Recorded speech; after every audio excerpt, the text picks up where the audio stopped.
Bonjour. Bonjour. It's cold here in Paris. We just came out of the ecumenical celebration for the creation at Notre Dame Cathedral, which we are showing you in the background there.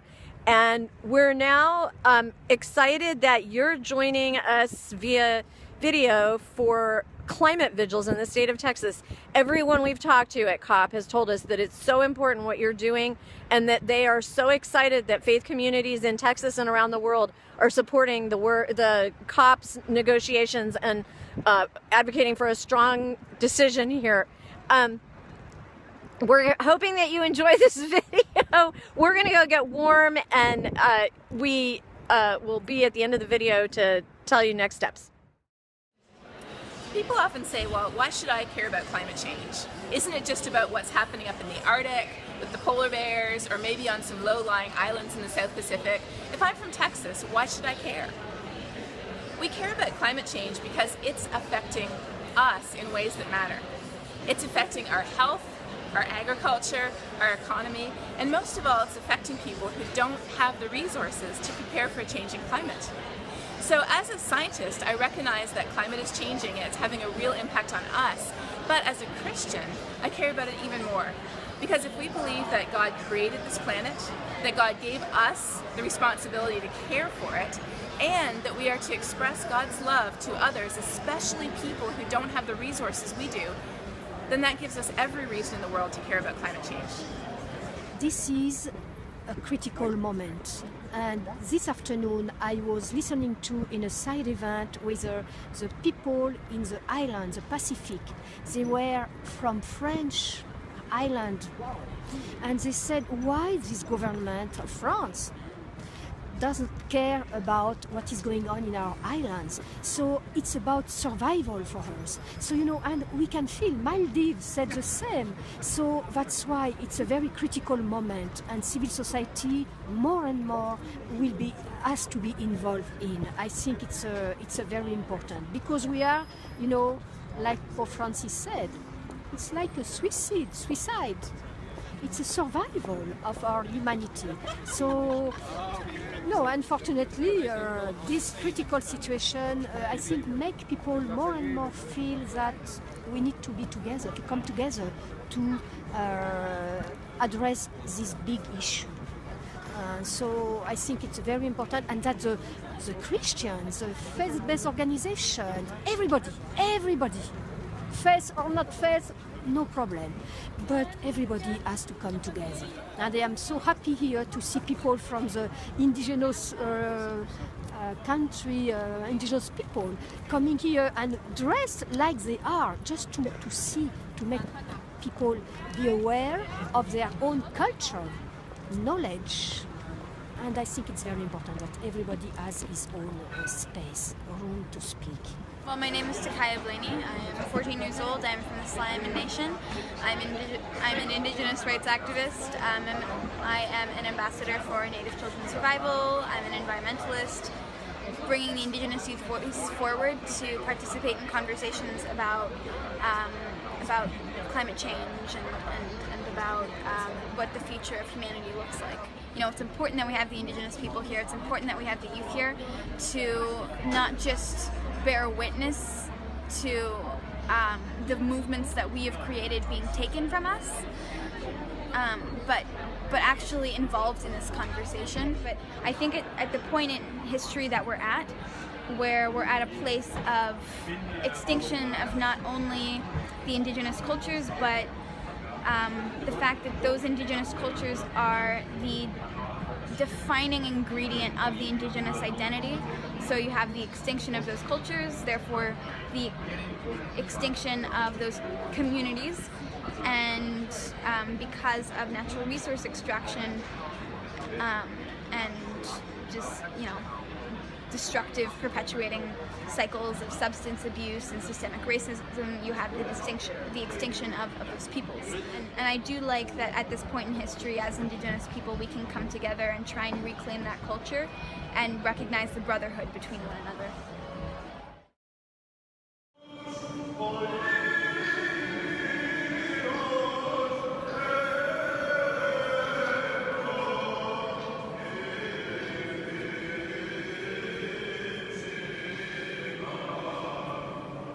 We don't care about climate change because it's warmed the average temperature of the planet by 1 degree Celsius or about 1.5 degrees Fahrenheit. I mean, the temperature difference between right here versus over there is probably 1.5 degrees Fahrenheit. The reason we care about climate change is because, as the Department of Defense and the Pentagon call it, it is a threat multiplier. In other words, in Texas, we know that we've always had droughts and floods and extreme weather, but climate change is increasing the risks for us. It's making our droughts stronger and longer, it's making our heavy rainfalls more frequent, and it's making our hurricanes stronger. So we feel the impact even more today than we would have 50 or 100 years ago. Climate change is also multiplying threats on the other side of the world. In areas where people live in poverty, where they have a very unstable government, where people lack access to health resources and education, climate change can have devastating impacts. The Syrian drought several years ago that drove much of its population into the cities and led to a nearly 50% unemployment rate was one of the factors contributing to the refugee crisis today. Would there have been refugees without climate change? Very probably. Would there have been as many, and would the situation be as severe? No. Climate change exacerbates the risks we already face today in Texas, in Syria, and around the world. My name is Reverend Peggy Clark. I am a Unitarian Universalist minister, and today I was at the U.S. Center listening to our Secretary of Agriculture talking about mitigation and adaptation related to climate change and food security. I'd say primarily he was suggesting that GMOs, that genetically modified seeds, are a critical piece of what the United States can offer to the international food system, that we are creating drought-resistant and virus-resistant and pest-resistant crops, which are absolutely necessary and are coming in what's coming. In my faith, we are profoundly connected and accountable to each other. I'm accountable to everybody who's here. I'm accountable to all the generations before me. I have a 5-year-old son. I'm completely accountable to him and to his children. So my faith teaches me that I have to stand up, that when I hear something like GMOs are our future, that I have to stand up and say, you know, in what way does that create responsible accountability to future generations? Hi, my name's Bridget Shea. I'm the Travis County Commissioner for Precinct 2, which is the most urban of all of the county precincts, and it includes most of the city. It's mostly in the city of Austin. I'm here at the UN Climate Summit in Paris to learn about what cities and regions can do to be better prepared for the violent extremes of weather that are affecting all of our communities all around the planet.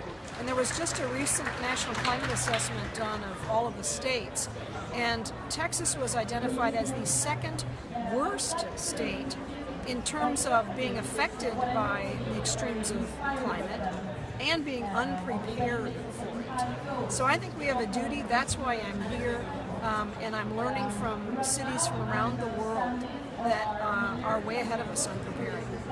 Whenever there's a disaster, we rely on our social service agencies, on our churches, on our community organizations to help us try and clean up and try and put people's lives back together. All of those groups are essential. Government can't do it alone. We're all in this together, and we are all needed to both respond, but also to try and get out in front of it and to better prepare our communities. Well, I think, you know, when you start looking at the climate changes that are taking place in our country, and over particularly the last 20 or 25 years, we've gone from nothing to everybody getting concerned about it, that we can't just leave and solve the problems by working with the bigger cities. I think it's imperative for all of the communities of all sizes to come together and recognize that we can all contribute to the plan. In my little small town, 15,600 people, the oldest city on the Mississippi River, we probably lead the 4-state area around us in recycling. So, no, every community of every size has a stake, and we're all stakeholders, and And if we can clean up, you know, a little bit of carbon here and there, and a little bit of greenhouse gas here and there in our own backyards, then we're contributing. And if you make this thing global, like it's happening right here in COP21, which is just mesmerizing to me, certainly global initiatives make a big difference.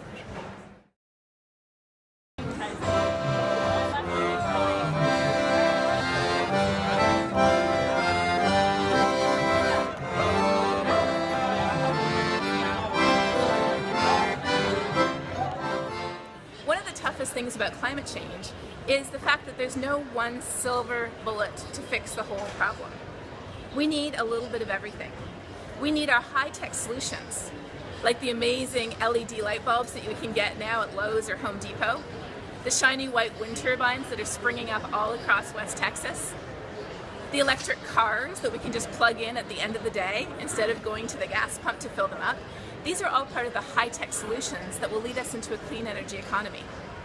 But we also need the low-tech solutions, the good old-fashioned turn off the lights when you leave the room. Not just here in Texas, but on the other side of the world as well.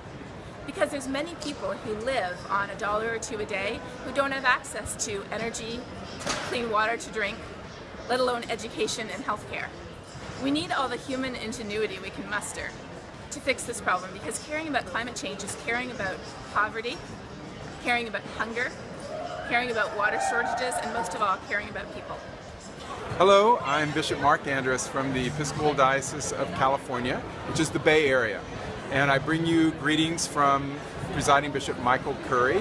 I'm here, and there will be more delegates, the first delegation from the Episcopal Church to any of the COPs in the last 21 years.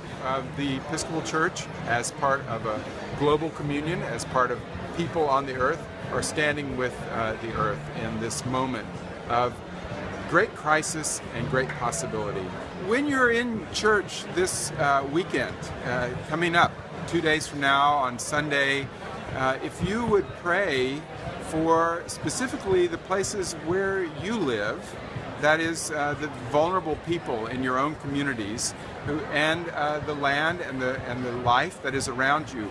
You know that life, and you feel compassion for it because you know it. And love lets us see things as they truly are. So when it comes time for the prayers of the people, pray for those things you love. The lives that are being impacted by severe heat, by drought, by toxic waste, by high carbon emissions. Pray for those people. And remember, God made us one people. When we pray the Lord's Prayer, we are not praying as individuals, we're praying as all the faithful people on the earth. So when you pray and pray the Lord's Prayer, pray remembering that you are holding the hands of all of life this weekend. So to my clergy colleagues in the Texas Conference and to the bishops in the conferences across Texas, we'd invite you to lift up the work that we're doing here in the congregations where you are on Sunday morning. And Jennifer and Daniel have particular ways of suggesting what you might do. Yes, for the United Methodist Women, we encourage you to use the Social Create Companion Litany as we all hope for a successful binding agreement here at COP21. If you need some backup from our crown text, basic text, I would suggest to you to go back to Book of Resolution 1001, 1002, 1023, 1026, and special emphasis on Book of Discipline 160D, which is on the impact of climate change on affected people, and it's very useful to talk about climate change issues. We're really grateful to be your partners in ministry and are honored to be able to represent the United Methodist Church and to witness to our social commitments here in Paris. Gig 'em! Hook 'em horns! Hi again. We hope that you have enjoyed the video, and we look so forward to connecting with you when we get back home to Texas. We just want to say what an honor it's been to be here in Paris during the COP21 negotiations, connecting to other faith leaders from around the country and around the world, and all the while knowing that we're here because of you, and how important your work is, and how much we look forward to continuing this work with you together when we get home. Stay tuned for updates. We'll have some action items coming soon, more blogs, more pictures, more videos. Take care, and blessings to you all.